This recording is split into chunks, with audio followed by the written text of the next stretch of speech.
Well, just out of Shambhavi initiation, one of the largest events of this sort in United States. Over 2,500 people for Shambhavi Mahamudra initiation in Long Beach, California. A very exuberant lot of people. The important thing is more and more people, particularly young people, are definitely becoming very intense seekers. You should see these events to believe how intense and powerful these situations become. Shambhavi Mahamudra has become a champion of transformation.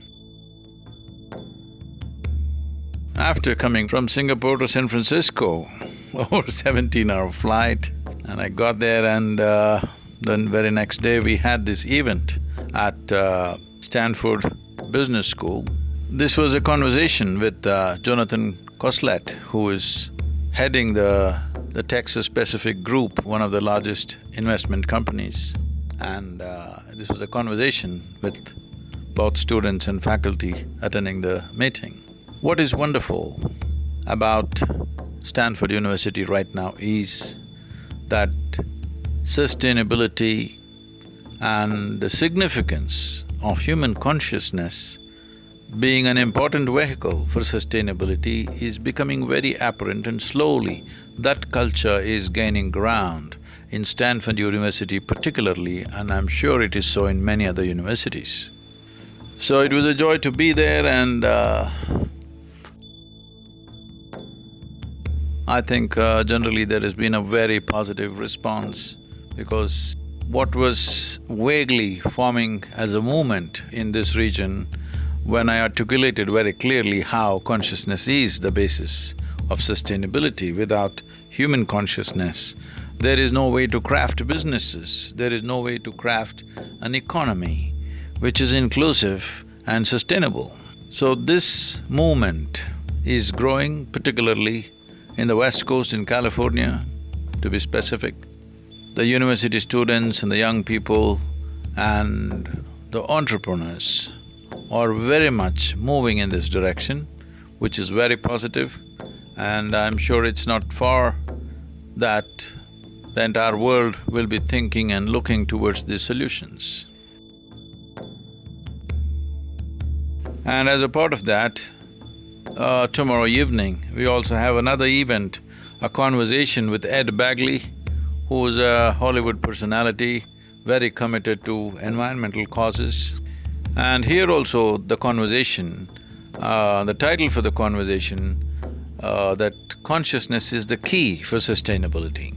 So this idea, this movement, this awareness is definitely gaining currency. I think everybody who's concerned must put necessary force behind this, because without the raising of human consciousness, without an inclusive consciousness, there will be no sustainability. When we say consciousness, today morning I was doing an interview for a local media magazine, a fashion magazine, can you beat that, called Flaunt. So they were talking about… this young journalist was asking me how to expand our consciousness. So the essential thing that everybody needs to understand is, there is no such thing as expanding our consciousness. We are talking this language because we are always identified with limited aspects of life. We are identified with our body, which is definitely a limited boundary. We are identified with our mind and thoughts and emotions, which is again a limited process. We are essentially identified. The modern education systems have made us identify with our knowledge, which means a bank of memory that we carry within ourselves. Memory is a limitation. It is a possibility on one level. On another level, it is also our boundary. What I know and what I do not know is a kind of boundary.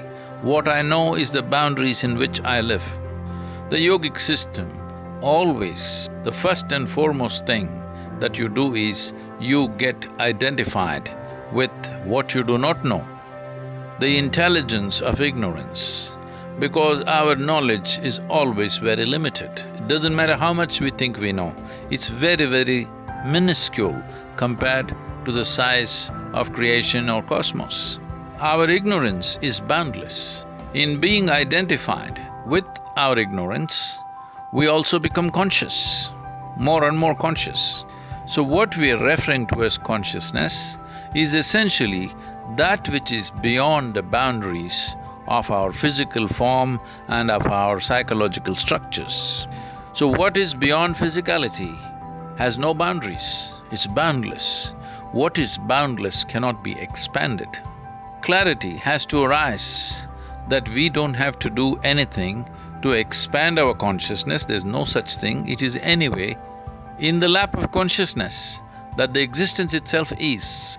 We just have to disidentify with the limited identities that we have taken on of body, mind, society, family, education and variety of other things in terms of race, religion, nationality, gender. Our identification rises beyond the limitations with which we are identified. Consciousness is anyway all out, there is no need to expand this. Last 3 weeks, as you know, most of you are aware, has been a super fast roller coaster to say the least. So, day after tomorrow, getting back to III or our center in Tennessee, and the space and the silence of the Tennessee center is very healing and very good for recovering for a battered and bruised body. So, looking forward to a couple of days being in that space, and then of course we are active, we are in Philadelphia and various other things happening. So, on this day, I want all of you to at least think. If you're not there experientially, it's all right. Today spend a little bit of time, and every day spend a little bit of time to at least think. Thought can never be boundless, but at least try to think beyond the limitations which you're normally identified with in terms of body, your likes and dislikes, your family, your race, your religion, your nation. Beyond that, beyond even the human species, just try to think how you relate it to everything. What is your relationship with the sun, the moon, the universe? Just at least in thought. If you're willing, I can bring this experience to you as a living experience. But if you're not there, at least in thought, think beyond your limitations. It'll be a wonderful beginning for you. Here in California, Los Angeles to be specific right now, weather is fantastic. I wish I had a little more time.